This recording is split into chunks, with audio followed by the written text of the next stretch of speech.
ಸ್ಪರ್ಧಾರ್ಥಿಗಳಿಗೆ ಎಲ್ಲ ನನ್ನ ಸ್ಪರ್ಧಾ ಕ್ರಾಂತಿಯಲ್ಲಿ ತೊಡಗಿದಂಥ ಕಣ್ಮಣಿಗಳಿಗೆ ನಮ್ಮ ಅಚೀವರ್ಸ್ ಅಡ್ಡ ಯೂಟ್ಯೂಬ್ ಚಾನಲ್ ಮುಖಾಂತರ ಎಲ್ಲರಿಗೆ ಈ ದಿನದ ಶುಭಾಶಯಗಳು. ಈ ದಿನದ ಶುಭಾಶಯಗಳನ್ನು ಕೋರ್ತಾ ಈ ದಿನ ಯಾವುದರ ಕುರಿತು ಚರ್ಚಿಸೋಣ? Parts of speech. In previous class we would like to discuss already and also we are going to be discussing which is that one major what are the parts of speech, and today I have tried to give a major information about the adverb. ಇದು ಕ್ರಿಯಾ ವಿಶೇಷಣ. ಏನ್ರಿ ಕ್ರಿಯಾ ವಿಶೇಷಣ ಅಂತಂದ್ರ what it means? It has to be given major activity or major information and major useful to the verb. Note ಏನಾಗುತ್ತಲ್ಲ, adverb is a word that modifies or describes a verb or adjective or another adverb. That's why this is called as the adverb. Just they mentioned little bit it adds to the verb. ಏನ್ರಲ್ಲೇ ಕೆಲವಷ್ಟು ಅಂಶಗಳನ್ನ ವರ್ಬಿಗೆ ಹಸ್ತೈತಿ, ಹಂಗಾಗಿ ಅದನ್ನ adverb ಅಂತ ಕರೀತಾರೆ. ನೋಡ್ಲಿ ಕನ್ನಡದಾಗ ಏನಾಗುತ್ತಾರೆ ನೋಡ್ಲಿ, ಯಾವ ಪದವು ಕ್ರಿಯಾಪದ ನಾಮ ವಿಶೇಷಣ ಕ್ರಿಯಾ ವಿಶೇಷಣದ ವಿಶೇಷತೆ ಅಥವಾ ಕಾರ್ಯವೈಖರಿಯನ್ನು ತಿಳಿಸುತ್ತದೆಯೋ ಅದನ್ನು ಏನಂತ ಹೇಳ್ತಾರೆ? ಕ್ರಿಯಾ ವಿಶೇಷಣ ಅಂತ ಹೇಳ್ತಾರೆ. It means it has to be given major information or major describing activity. It means major information something add to the verb. That's why this is called as the adverb. ವರ್ಬಿಗೆ ಕೆಲವಷ್ಟು ಅಂಶಗಳನ್ನ ವಿಶೇಷತೆಗಳನ್ನ ಹಚ್ಚಿ ಆ ವರ್ಬಿನ ಶಕ್ತಿ ಸಾಮರ್ಥ್ಯನ ವರ್ಬಿನ ವರ್ಣನೆ ಹೆಚ್ಚಿಸ್ತೈತಿ, ಹಾಗಾಗಿ ಇದನ್ನ adverb ಅಂತ ಕರೀತಾರೆ. ಎಡ್ಜೆಕ್ಟಿವ್ ಅಂತಂದ್ರೆ ಅದು ಯಾವ್ದನ್ನ ಅಪ್ರಿಶಿಯೇಟ್ ಮಾಡ್ತಿದ್ರಿ? Noun R pronoun. ಇಲ್ಲಿ ಸಿಂಪಲ್ ಆಗಿ ಹೇಳ್ಬಿಡ್ತೀನಿ, ನೌನ್ ಅಂದ್ರ ನಾಮಪದವನ್ನ ಹೊಗಳಬೇಕಾಗಿತ್ತು ಅಂತಂದ್ರ ಅಲ್ಲಿ ನಾವು ನಾಮ ವಿಶೇಷಣ ಎಡ್ಜೆಕ್ಟಿವ್ ಬಳಕೆ ಮಾಡ್ತಿದ್ದೀವಿ. ಇಲ್ಲಿ ಏನಾಗ್ತಾರ ವರ್ಬನ್ ಹೊಗಳ್ಬೇಕಾಗೈತಿ, ಹಾಗಾಗಿ ಕ್ರಿಯಾ ವಿಶೇಷಣವನ್ನ ಬಳಕೆ ಮಾಡ್ತೀವಿ. Just I given major information. ನೀವೇನು ಆಚೆ ಕನ್ನಡ ಉತ್ತರ ಕನ್ನಡ ಭಾಷೆದಾಗ ಹೇಳ್ಬಿಡ್ತೇನೆ. ನೀವು ನಾಮಪದನ ಲೈಟ್ ಮತ್ತಿಸ್ಬೇಕಾಗಿತ್ತು ಅಂತಂದ್ರ ಅಂದ್ರ ನೌನನ್ನ ಹೊಗಳ್ಬೇಕಾಗಿತ್ತು ಅಂತಂದ್ರ ಎಡ್ಜೆಕ್ಟಿವ್ ಬಳಕೆ ಮಾಡ್ತೀರಿ. ಇಲ್ಲಿ ಅವ್ರು ಮಾಡಿದ ಕಾರ್ಯವನ್ನ verb it appreciate the verb value, then we can use the which is that one adverb.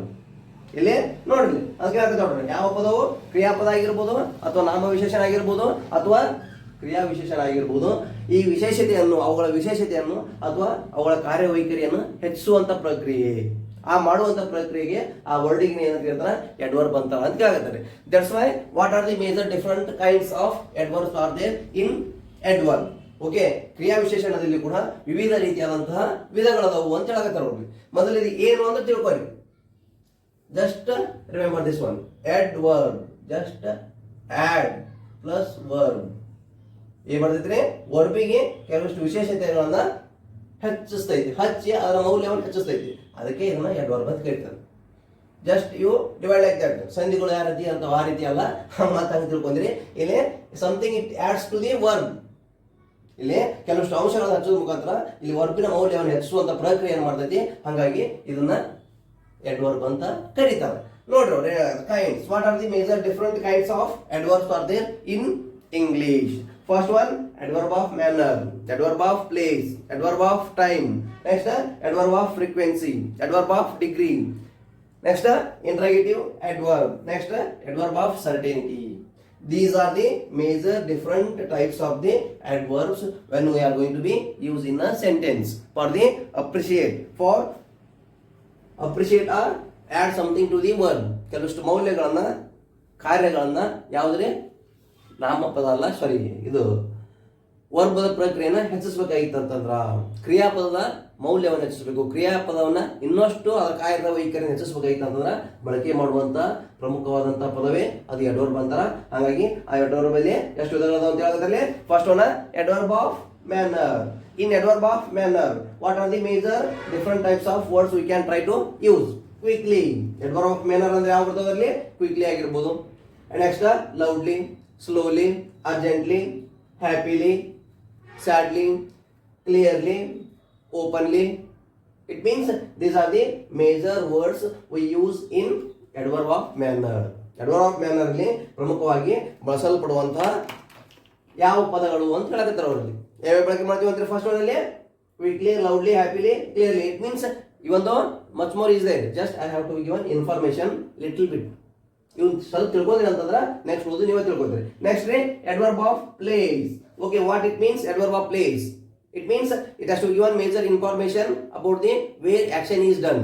ಇಲ್ಲಿ ಪ್ರಕ್ರಿಯೆ ಎಲ್ಲಿ ನಡೀತು ಅಂತ ಹೇಳಬೇಕಾದಾಗ ಇದನ್ನ adverb of place ಬರೀತೀವಿ. ಬಟ್ ಇದು ರೀ how, adverb of manner means how it has to be done. ಆ ಪ್ರಕ್ರಿಯೆ ಹೇಗೆ ಆಯಿತು ಅಂತ ಹೇಳುವಾಗ ಇದನ್ನ ಈ ನಾಮ ವಿಶೇಷಣ ಕ್ರಿಯಾ ವಿಶೇಷಣಗಳನ್ನ ಬಳಕೆ ಮಾಡ್ತೀವಿ. That's why next one adverb of time. It means there is a specific place.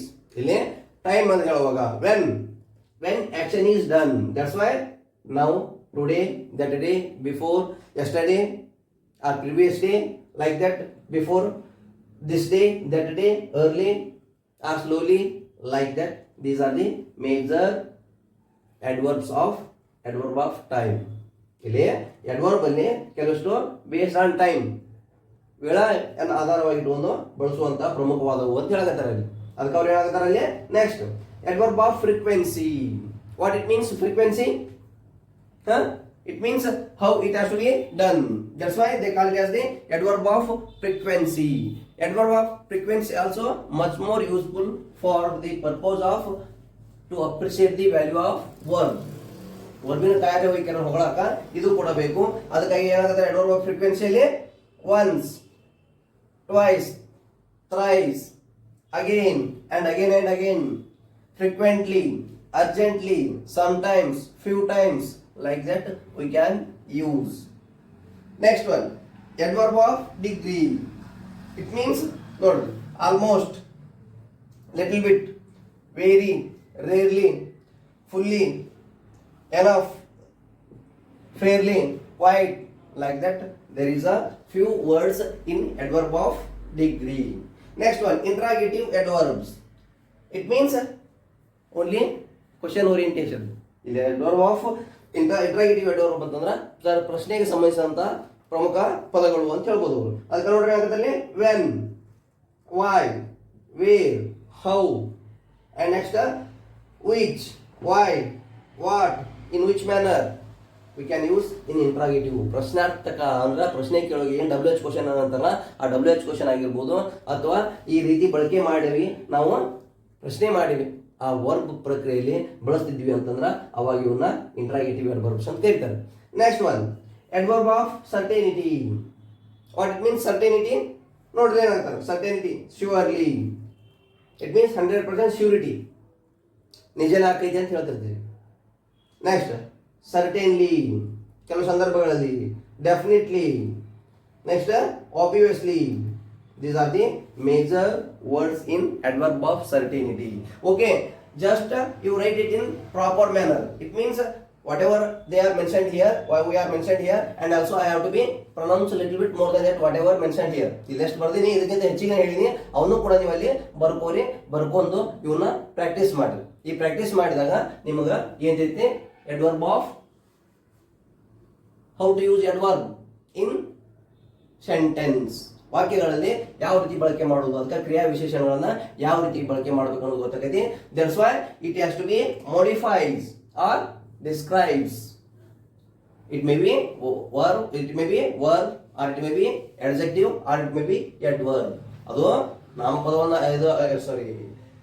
ಯಾವ್ದ್ರಿ ಕ್ರಿಯಾಪದವನ್ನಾಗಿರ್ಬೋದು ಅಥವಾ ನಾಮ ವಿಶೇಷಣವನ್ನಾಗಿರ್ಬೋದು ಅಥವಾ ಇನ್ನೊಂದು ಕ್ರಿಯಾ ವಿಶೇಷಣವನ್ನಾದರೂ ಕೂಡ ಇದು ಹೊಗಳುವಂತ ಪ್ರಮುಖ ಪದಗಳು ಅವಕ್ಕೆ ಏನಂತ ಕರೀತಾರ ಇಲ್ಲಿ ಕ್ರಿಯಾ ವಿಶೇಷಣಗಳು ಅಂತ ಕರೀತಾರೆ. That's why write it first. What are the major kinds? They are given here. ಏನೇನು ಕೊಟ್ಟಿರೋದು ಇಲ್ಲಿ we are whatever mentioned here just write it first. ಇವನ್ ಬರ್ಕೋರಿ ಅಥವಾ ಸ್ಕ್ರೀನ್‌ಶಾಟ್ ತಗೊಳ್ಳಿ. ನೆಕ್ಸ್ಟ್ ಅಲ್ಲಿ few examples I given to you. Okay ಮತ್ತೆ ನೋಡಿದ್ರಿ ಇವಾಗ first what are the meaning of adverb? What are the major types of adverb? Now you can observe little bit examples. It given more efficiency, more accuracy to you. That's why first listen here. ಏನಾಗುತ್ತಾರೆ next ಅಲ್ಲಿ adverb. There is a adverb. Just you can observe examples. ಕೆಲವು ಉದಾಹರಣೆಗಳನ್ನು ನೋಡಿದಾಗ ಈ adverb ಬಗ್ಗೆ ಇನ್ನೂ ಪೂರ್ಣವಾದ ಮಾಹಿತಿ ಬರ್ತೈತೆ. ನೋಡ್ರಿ ಏನು ಉದಾಹರಣೆಗಳದಾವಲ್ಲ ಇವು ಯಾವ ರೀತಿಯಾದಂತ adverb ಅಂತ ಹೇಳ್ಬೋದು. Okay, there are different types of adverbs are there. Adverb of manner, adverb of time, adverb of place, adverb of frequency, adverb of interrogative adverb. There is adverb of degree. Like different types of adverbs are there. ಈ ಒಂದು you can observe these major examples, then you try to mention which type of adverb this is. ಇವು ಯಾವ ರೀತಿ ಅದಾವು ಇವು ನನ್ನ ಹತ್ರ ನೀವೇ ಹೇಳಿ ನೋಡೋಣ. ನೋಡ್ಲಿ ಅದನ್ನ ಆಲ್ರೆಡಿ ಅವನ ಉದಾಹರಣೆಗಳನ್ನ ಬರೆದಿದ್ದೆ ಯಾವ್ಯಾವ ಕಾಣೋದ್ರ. ಆ ಉದಾಹರಣೆಗಳನ್ನ ನೋಡಿದಾಗ ಇಲ್ಲಿರುವಂತಹ ಪ್ರಮುಖ ಪದಗಳನ್ನು ನೋಡಿದಾಗ ನಿಮಗೆ ಗೊತ್ತಾಗೈತೆ. ಫಸ್ಟ್ ಏನೈತಿಲ್ಲಿ ನಿಹಾರಿಕಾ ಸ್ಪೀಕ್ಸ್ ಬ್ಯೂಟಿಫುಲಿ. ನಿಹಾರಿಕಾ ಏನ್ ಮಾಡ್ತಾರ ಅದ್ರಲ್ಲಿ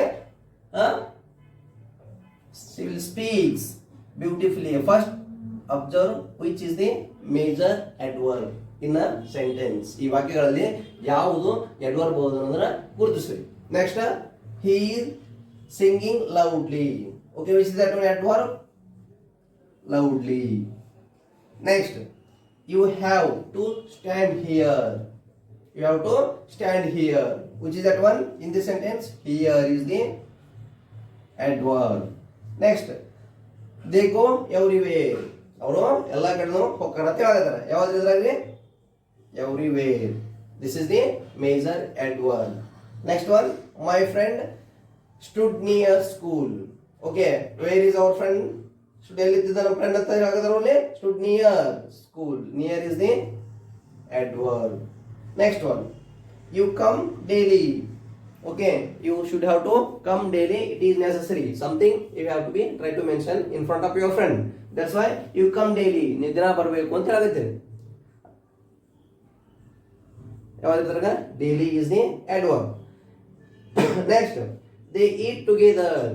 ಅವರು ಒಟ್ಟಿಗೆ ಕುಂತು ಪ್ರಸಾದ ತಗೋತಾರ, ಒಟ್ಟಿಗೆ ಕೊಟ್ಟು ತಿಂತಾರ ಅಂತ ಹೇಳ್ತಾರ. Which is that one adverb here? Together. Next one, he completed almost.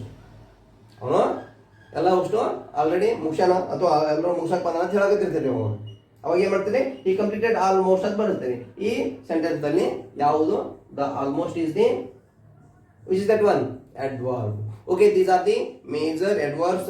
They belongs to which type of category? Okay, ಎಲ್ಲ ಯಾವ್ಯಾವ ಸೆಂಟೆನ್ಸ್ ನಲ್ಲಿ ಗುರುತಿಸಿದ್ರಿ. ಈ ಸೆಂಟೆನ್ಸ್ ಅಲ್ಲಿ ಗುರುತಿಸಿದ ನೆಕ್ಸ್ಟ್ ಇವು ಯಾವ ರೀತಿಯಾದಂತಹ adverbಗಳು ಅನ್ನೋದನ್ನ ನೆಕ್ಸ್ಟ್ ನೋಡ್ರಿ. First one, Niharika speaks beautifully. It means it is a type of which type of adverb? This is a adverb of manner. ಯಾವ್ದ್ರಿದು adverb of manner. Next one, she is singing loudly or slowly, like that you pronounce word. ಹೇಳಕತ್ತೀರಿ ನೀವು ಜೋರಾಗಿ ಹಾಡಕತ್ತಿಲ್ಲ ಅಥವಾ ಜೋರಾಗಿ ಹಾಡಕತ್ತಿಲ್ಲ ಅಥವಾ slow ಆಗಿ ಹಾಡಕತ್ತಾರೆ ಹಿಂಗೆ ಹೇಳ್ತಿರ್ತಿಲ್ಲ. ಇದು loudly ಅನ್ನೋದು ಐತಿ ಇಲ್ಲಿ. ಓಕೆ, ಬಟ್ ಇದು ಯಾವ ರೀತಿಯಾದಂತ adverb ಅಂತ ಹೇಳಕತ್ತಾರ. This is also adverb of ಯಾವ್ದ್ರಿ manner.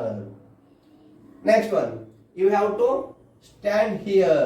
ನೀವು ಇಲ್ಲಿ ನಿಲ್ಬೇಕು ಅಂತ ಹೇಳ್ತಿರ್ತಾರ ಅವರು. ನೀವು ಹಿಯರ್ ಅಂದ್ರೆ ಇಲ್ಲಿ ಇಲ್ಲಿ ನಿಲ್ಬೇಕು. ಸ್ಟ್ಯಾಂಡ್ ಹಿಯರ್, ಸ್ಟ್ಯಾಂಡ್ ಅಂತ ಹೇಳಕತ್ತಾರೆ, ನಿಲ್ಬೇಕು ಅಂತ ಹೇಳಕತ್ತಾರೆ. ಎಲ್ಲಿ ಅಂತ ಹೇಳಕತ್ತಾರೆ ಇಲ್ಲಿ. ಇದು ಯಾವ್ದ್ರ ಹೋಗ್ತೈತಿ ನೋಡ್ರಿ. ನೋಡ್ರಿ, ಬ್ಯೂಟಿಫುಲಿ. ಬ್ಯೂಟಿಫುಲಿ ಅನ್ನೋದು ನಿಹಾರಿಕನ ಹೋಗಲಾಗತ್ತೈತೋ ಅಥವಾ ಅವಳ ಮಾತುಗಳನ್ನು ಹೋಗಲಾಗತ್ತೈತೋ. It appreciate the value of noun or verb. It appreciate the value of verb. Beautifully, speaks beautifully. See, they didn't mention Niharika beautiful ಅಂತ ಹೇಳಕತ್ತಿಲ್ಲ ಅವರು. Niharika speaks beautifully. It means her speech is beautiful. That's why speak is a verb, adverb. That's why it appreciates the value of this speak verb. ಅಂದ್ರೆ ನೋಡ್ಲಿ, beautiful ಅನ್ನೋದು adverb ಐತಿ. ಈ adverb ಯಾವ್ದನ್ನ ಹೋಗಲಾಕತ್ತೈತ್ರಿ ಇಲ್ಲಿ? Verb ಅನ್ನು ಹೋಗಲಾಕತ್ತೈತಿ. ಅದಕ್ಕೆ ಇದು adverb of manner. ಇಲ್ಲಿ ಏನೈತಿ Niharika, there is a noun. ಅದು noun ಅನ್ನು ಹೋಗಲಾಕತ್ತಿಲ್ಲ ಅಥವಾ ಯಾವ್ದು ಹೋಗಲಾಕತ್ತೈತಿ? ವರ್ಬ್ ಅನ್ನು ಹೋಗಲಾಕತ್ತೈತಿ. ಹಾಗಾಗಿ this is a major adverb. Next one, he is singing loudly. Okay, he is singing. ಹಾಡಕತ್ತಾನ. ಓಕೆ, ಈ ಹಾಡಕತ್ತಿದ್ದು ಸಿಂಗಿಂಗ್ ಅಂತ ಇಟ್ ಮೀನ್ಸ್ ಲೌಡ್ಲಿ, ಜೋರಾಗಿ ಅಂತ ಹೇಳಕತ್ತಾನ. ಜೋರಾಗಿರೋದು ಅವ ಜೋರಾಗಿರೋ ಅಂತ ಹೇಳಕತ್ತಾರ, ಅವನ ಹಾಡು ಜೋರ್ ಅಂತ ಹೇಳಕತ್ತಾರ. It means his song is loudly. ಅವನ ಅಂತ ಹೇಳಕತ್ತಾರ. ಇಲ್ಲಿ ಒಳಗತ್ತೆ ಯಾವ್ದನ್ನ? ವರ್ಬ್ನ. ಯಾವ್ದ್ರ ಇದರಲ್ಲಿ? adverb ಇಲ್ಲ ಐತಿ. ಈ adverb ಈ ಹಾಡನ್ನು ಹೋಗಲಾಕತ್ತೈತಿ ಅಂತ ವರ್ಬ್ನ appreciate ಮಾಡಾಕತ್ತೈತಿ. That's why this is a major word. Loudly is a adverb, even though this is the adverb of manner. Next one, you have to stand here. ನೀವು ಇಲ್ಲಿ ನಿಲ್ಬೇಕು ಅಂತ ಹೇಳಕತ್ತಾರ ಅವರು. It means okay, stand here, there is a adverb. ಈ adverb ಯಾವ ರೀತಿದು? Which kind of adverb this is? Adverb of place. Here and there, ಹೇಳಿದಿಲ್ಲ ಒಂದಲ್ಲೇ ಬರ್ಕೊಂಡಿಲ್ಲ ಅಲ್ಲಿ. This is the adverb of place. Next one, they go everywhere. ಅವರು ಎಲ್ಲಾ ಕಡೆ ಹೋಗ್ತಾರ ಅಂತ ಹೇಳಕತ್ತಾರ. ಇದು ಅಡ್ವರ್ಬ್ ಅಂತ ಹೇಳಿದ್ವಿ. ಈ ಅಡ್ವರ್ಬ್ ಹೊಗಳಕತ್ತಿದ್ದು ಇದು ಹೊಕ್ಕಾರಲ್ಲ ಅದಕ್ಕೂ ಅಥವಾ ಅವರಿಗೂ. It appreciate the those who are go ಅಂದ್ರೆ ಅವ್ರು ಯಾರು ಹೊಂಟಾರ ಅವ್ರು ಹೋಗೋ ಪ್ರಕ್ರಿಯೆಗೆ ಎಲ್ಲಾ ಕಡೆ ಹೋಗ್ತಾರ ಅಂತ ಹೇಳಕತ್ತಾರ. ಅವರು ಆ ಹೋಗೋದಕ್ಕ ಹೊಗಳಕತ್ತೈತೆ ಹೊರತಾಗಿ ಅವರಿಗೆಲ್ಲ. ಹಂಗಾಗಿ ಇದು ವರ್ಬ್ ಆದ್ರೆ ಇದು ಅಡ್ವರ್ಬ್, ಅದು ಹೋಗೋ ಪ್ರಕ್ರಿಯೆ ಹೊಗಳಕತ್ತೈತಿ. Okay, this is which type of adverb. ಇದು ಯಾವ ರೀತಿಯಾದಂತ ಅಡ್ವರ್ಬ್ ಅಂತ ಹೇಳ್ಬೋದು. ಯಾವ್ದ್ರೆ ಇದು? They go everywhere. Everywhere means even this is also comes under adverb of place. ಇದು ಕೂಡ adverb of place. Next, my friend stood near school. It means near is the adverb. You can aware of it. Okay, ಇದು ಗೊತ್ತಾಯ್ತು. ಇದು ನಿಂತಿದ್ದನ್ನ ಯಾರಿಗೆ ಹೇಳಕತೈತಿ? ಇವು ನಿಂತಾರ ಅಂತಂದು ಇದು ನಿಯರ್ ಅನ್ನೋದು ಇನ್ನು ಹೇಳಕತೈತಿ. ಹಾಗಾಗಿ ಇದು ಯಾವುದು? It means adverb of place, adverb of time, adverb of frequency, adverb of degree. ಯಾವ್ದು ಇದು ರೀ? ಇದು ಕೂಡ ಯಾವ್ದ್ರಿ? Adverb of place. It means they given major information about the where they are stand. ಎಲ್ಲಿ ನಿಂತಾರ, ಎಲ್ಲಿ ನಿಂತಾಕತ್ತಾರ, ಎಲ್ಲಿ ನಿಂತಾರ ಅಂತ ಹೇಳಕತ್ತೈತಿ. ಹಾಗಾಗಿ this is also adverb of place. Next one, you come daily. ಏನಾಗತ್ತಾರಲ್ಲ, ನೀ ಪ್ರತಿದಿನ ಬರಬೇಕು ಅಂತ ಹೇಳಕತ್ತಾರ. ನೀ ಪ್ರತಿದಿನ ಬರಬೇಕು ಅಂತ ಹೇಳಕತ್ತಾರ. What you have to be mention which type of adverb this is. ಯಾವ್ದ್ರಿ? ಈ ಡೈಲಿ ಅನ್ನೋದು ಯಾರಿಗೆ ಹೇಳಕತ್ತೈತಿ? ಅವ್ರಿಗೆ, ಇವನಿಗೆ ಹೇಳಕತ್ತೈತಿ. ಓಕೆ, ಬಟ್ ಅವ್ನು ಮಾಡೋ ಪ್ರಕ್ರಿಯೆ ಹೇಳ್ತಾವ, ಬರೋದು ಹೇಳಕತ್ತೈತಿ. ನೀ ದಿನ ಬರಬೇಕು ಅಂತ ಹೇಳಕತ್ತೈತಿ. This is the verb. ಈ ವರ್ಬ್ ಪ್ರಕ್ರಿಯೆಯನ್ನ ಇದು ಅಡ್ವರ್ಬ್ ಹೇಳಕತ್ತೈತಿ. ನೀ ದಿನ ಬರಬೇಕು, ಬರುದು ದಿನ ಇರಬೇಕು ಅಂತಂದು ಈ ವರ್ಬನ್ನ ಹೇಳಕತ್ತಿ, ವರ್ಬಿಗೆ ಹೇಳಕತ್ತೈತಿ. ಹಾಗಾಗಿ this is the adverb. Okay, ಒಂದು this is which type of adverb. ಇದು ಯಾವ ರೀತಿಯಾದದ್ದು ಅಂತ ಹೇಳ್ಬೋದು.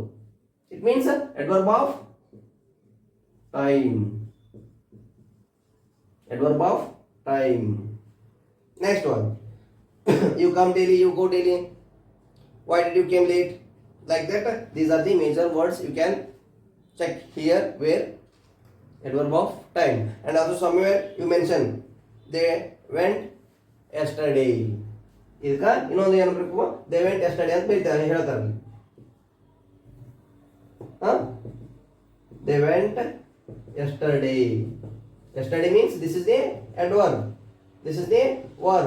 It given information about the adverb. It appreciate the adverb. That's why this is also ಏನ್ರಿ ಇದು ಕೂಡ adverb of time. Okay, next one. Next ಯಾವ್ದು ಐತ್ರಿ ಇಲ್ಲಿ? They eat together. ಅವರೆಲ್ಲರೂ ಕೂತೆ ಊಟ ಮಾಡಿ, ಎಲ್ಲರೂ ಜೊತೆಗೆ ಊಟ ಮಾಡ್ತಾರೆ ಅಂತ ಹೇಳ್ತಾರೆ. They eat together. It comes under which type of adverb? ಇದು ಯಾವ ರೀತಿಯಾದ ಇದು? They eat together. Which type of adverb? Adverb of degree. Together eat ಅನ್ನೋದು ವರ್ಬ್, ಇಲ್ಲಿ ಟುಗೆದರ್ ಅನ್ನೋದು ಅಡ್ವರ್ಬ್. ಈ ಅಡ್ವರ್ಬ್ ಅವರಷ್ಟು ಕುಂತು ಊಟ ಮಾಡ್ತಾರಲ್ಲ ಅದನ್ನ ಹೇಳಕತ್ತೈತಿ, ಅದನ್ನ ಅಪ್ರಿಶಿಯೇಟ್ ಮಾಡಕತ್ತೈತಿ. That's why this is also adverb. ಇವೊಂದು this is the adverb of degree. Next one,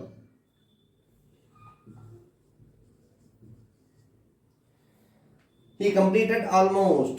ಅವರು ಎಲ್ಲ ಮುಗಿಸಾಕಿದ್ರು ಅಂತ ಹೇಳ್ತಾರೆ ಅವರು. he completed almost. ಅವನೆಲ್ಲ ಮುಗಿಸಿದ ಅಂತ ಹೇಳ್ತಾರೆ. ಎಲ್ಲ ಮುಗಿಸಿದ್ದು ಯಾವ್ದನ್ನ?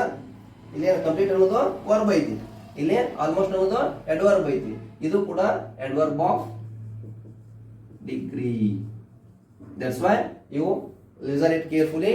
First write it well manner. First whatever I have to be given information about the what are the major kinds of the adverb. First right it well manner. ಅವ್ನು ಕರೆಕ್ಟಾಗಿ ಬರ್ಕೋರಿ. ಅವ್ನು ಕರೆಕ್ಟಾಗಿ ಬರ್ಕೊಂಡು ಅಲ್ಲಿ ಏನು ಪದಗಳು ಕೊಟ್ಟಿಲ್ಲ ಅವನ್ನ ಬರ್ಕೋರಿ. ಬರ್ಕೊಂಡು ನೆಕ್ಸ್ಟ್ ಇವ್ನು ಕರೆಕ್ಟಾಗಿ ಸೆಂಟೆನ್ಸ್ ಬರ್ಕೊಂಡು ಇದು ಯಾವುದು? It comes under which type of adverb. ಇದು ಅದರಲ್ಲಿ ಬರ್ತೈತಿ, ಯಾವ ವಿಧದಲ್ಲಿ ಬರ್ತೈತಿ ಅನ್ನೋದನ್ನ ಇವನು ಬರ್ಕೋರಿ. ಬರ್ಕೊಂಡು ಇವಕ್ಕ ಇನ್ನೊಂದು ಸ್ವಲ್ಪ ಅದಕ್ಕೆ ವ್ಯಾಲ್ಯೂಯೇಷನ್ ಬರ್ಕೋದಿದ್ರ ಬರ್ಕೋರಿ. Examples. Okay, right it or take it as a screenshot. ನೋಡ್ರಿ ಬರ್ಕೊಂಡ್ರೆ next another few examples. First one next ನೋಡ್ರಿ. First next, where did you go few days? ಕೆಲವು ದಿನಗಳಿಂದ ನೀವು ಎಲ್ಲಿ ಹೋಗಿದ್ರಿ ಅಂತ ಹೇಳ್ತಾರೆ ಅವರು. Where did you go few days? Next one, when do you complete? Next one, he went there in search of employment. Okay, there is a another few sentence are there. You can identify which type of adverbs these sentence comes under the measure. ಮೆಜರ್ಲಿ ಯಾವ ವಿಧದಲ್ಲಿ ಇವು ಬರ್ತಾವೆ. Okay, ಇವು ಕೂಡ ಉದಾಹರಣೆಗಳೇ. ಯಾವುದಕ್ರಿ ಅಡ್ವರ್ಬ್ರಿ. ಹಾಗಾಗಿ ಇವು ಯಾವ ರೀತಿಯಾದಂತಹ ಉದಾಹರಣೆಗಳು ಅನ್ನೋದನ್ನ ನೋಡ್ರಿ, ಹೇಳ್ರೋಣ. ನೆಕ್ಸ್ಟ್ ಒಂದು ಇದ್ರಾಗ first you can try to identify. First you may try to identify. ನೀವು ಮೊದಲೇ ಗುರುತಿಸ್ರಿ ಯಾವುದು ಅನ್ನೋದು. ಮೊದಲೇ ಯಾವ್ದ್ರಿ? Where did you go few days. ಕೆಲವು ದಿನಗಳಿಂದ ಎಲ್ಲಿಗೆ ಹೋಗಿದ್ದೆ ಅಂತ ಕೇಳಾಗತ್ತಾರ. ಹಾಗಾಗಿ first there is a adverb. Next when do you complete. ಯಾವಾಗ ನೀನು ಇದನ್ನ ಮುಗಿಸ್ತೀಯ ಅಂತ ಕೇಳಾಗತ್ತಾರ ಅವರು. adverb. Next he went there in search of employment. ಇದರಲ್ಲಿ ಎಲ್ಲಿ ಅದನ್ನ ಹುಡುಕ್ರಿ. ಮೊದಲು ಎಲ್ಲಿ? where it has to located, which is that one adverb. It means there. This is the adverb. Okay, now you can try to answer which type of adverb. These are the major words. Okay, ಯಾವ ರೀತಿಯಾದಂತಹ ವಿಧಗಳು ಇವು. ಕ್ರಿಯಾ ವಿಶೇಷಣಗಳಲ್ಲಿ ಯಾವ ರೀತಿಯಾದದ್ದು ಅಂತ ಹೇಳಕತ್ತಾರ. when did you go few days. when did you go ಅಂದ್ರೆ ಕೆಲವು ದಿನಗಳಿಂದ ಎಲ್ಲಿ ಹೋಗಿದ್ದೆ ಅಂತ ಹೇಳಕತ್ತಾರ. ಇದು ಯಾವ ರೀತಿಯಾದದ್ರಲ್ಲಿ? It is a interrogative adverb. ಯಾವ್ದಿರೋದು? Interrogative adverb. Next one when do you complete. ಇದನ್ನ ಯಾವಾಗ ಮುಗಿಸ್ತೀಯ ಅಂತ ಕೇಳಕತ್ತಾರ ಅವರು. That's why when is the adverb. This is also interrogative adverb. Next, he went there in search of employment. ಅವನು ಉದ್ಯೋಗ ಹುಡುಕ್ತಾ ಅಲ್ಲಿಗೆ ಹೋಗಿದ್ದ ಅಂತ ಹೇಳಕತ್ತಾರ ಅವರು. ಎಲ್ಲಿ ಅನ್ನೋದು ಹೇಳಕತ್ತಾರ. It means first you identify which is that one. There is a adverb. ಇವೊಂದು this is which type of adverb. ಯಾವ ರೀತಿ ಇದ್ರೆ ಅದು? ಯಾವ ರೀತಿ? There is a adverb of place. ಅಲ್ಲಿ adverb of here there ಇವು ಹೇಳಿದ್ದೆ. ಅವೇನು adverb of place ಅಂತ ಇದೆ. ಅದಕ್ಕಾಗಿನೇ ಅವ್ರಲ್ಲಿ there ಅಂತ ಮೆನ್ಷನ್ ಮಾಡ್ಯಾರ. That's why these are the major information about the kinds of the adverbs. ಇಲ್ಲಿ ಕ್ರಿಯಾ ವಿಶೇಷಣ ಅಂದ್ರೆ ಏನು ಗೊತ್ತಾಯ್ತು? ಕ್ರಿಯಾ ವಿಶೇಷಣದಲ್ಲಿ ವಿಧಗಳು ಯಾವುದು ಗೊತ್ತಾಯ್ತು? ಆ ವಿಧಗಳಲ್ಲಿ ಪ್ರಮುಖವಾಗಿ ಕೆಲವಷ್ಟು ಪದಗಳು ಯಾವನ್ನು ನೋಡಿದ್ರಿ. Next you can observe major examples. ಏನ್ ನೋಡಿದ್ರಿ? ಮತ್ತ ನೋಡ್ಲೇಬೇಕು ನೀವು. ಇವನ್ನ ಎಕ್ಸಾಂಪಲ್ ನೋಡಿದಾಗ ಮಾತ್ರ ಈ ಪ್ರಕ್ರಿಯೆ ತಿಳಿದೈತಿ ನಿಮ್ಗೆ. That's why it means it has to be a major information about the adverb and there is a major kinds of adverb. Okay, enough this is today. Okay, I will continue next class. Okay, it feels right. You can subscribe, share it and like it.